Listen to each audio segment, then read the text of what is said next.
You were asking a question, Mr. Kassam? Kassam is only a name I adopted recently. Did you know that? I did not.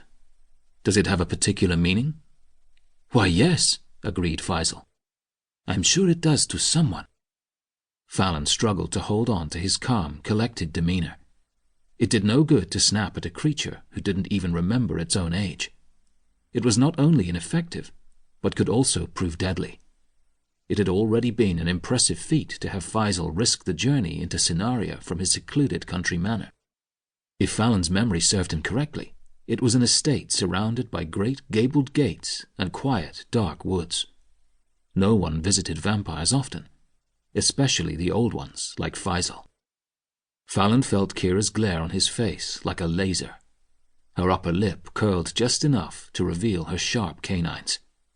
Fallon cleared his throat. Faisal, I asked you here as one of my primary contacts within the vampire community. You've shown great loyalty to the Crown by updating the registry ledgers and keeping contact with the other heads of families. Not only that, but you've done an extraordinary job maintaining the level of order with your coven as well as the others. Yes, Faisal said offhandedly, as if stepping out from a dream. I suppose I have. What of it? I wonder if you're interested in more. More? The vampire echoed the word. Does this have anything to do with the woman you mentioned? Of course it does, Father, sneered Kira. His Royal Highness has plans to use that human girl as some sort of rallying point for equality. That's why we're here, isn't it, sire? She turned to face Fallon, jutting out her chin with a defiant frown.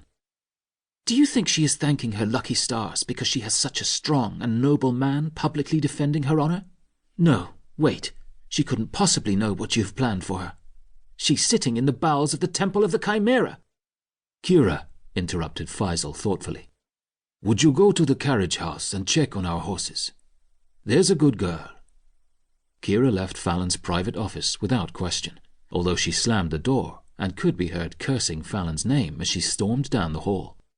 I'd recommend not having children, Your Highness, said Faisal with a small smile. They are quite the headache. They interrupt you and embarrass you at the worst moments. A soft hum rose up from Fallon's chest. I quite look forward to having children, sir. Ah, yes, of course you do.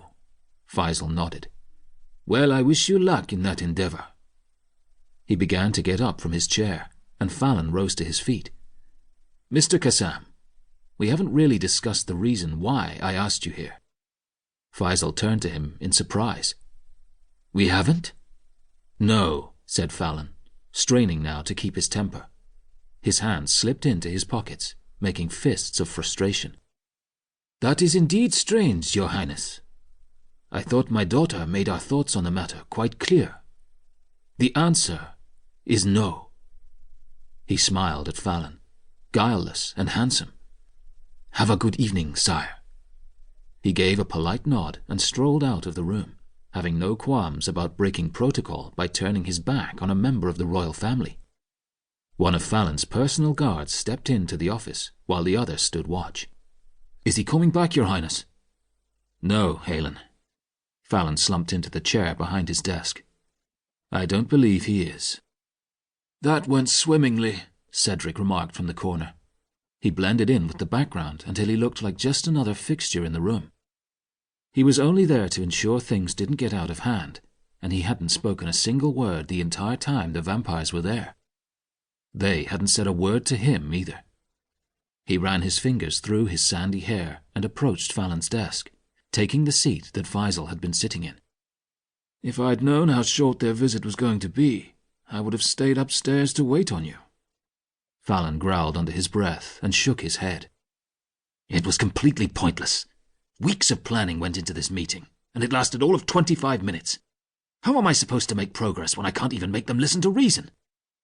Well, on one hand, it was progress to get them through the castle gates, Halen replied with a thoughtful expression. Cedric rolled his eyes at the lycanthrope guard, who'd removed his helmet but remained standing. On the other hand, the vampires have no reason to help us, Cedric pointed out, even if you overlook the fact that they've been our enemies for thousands of years.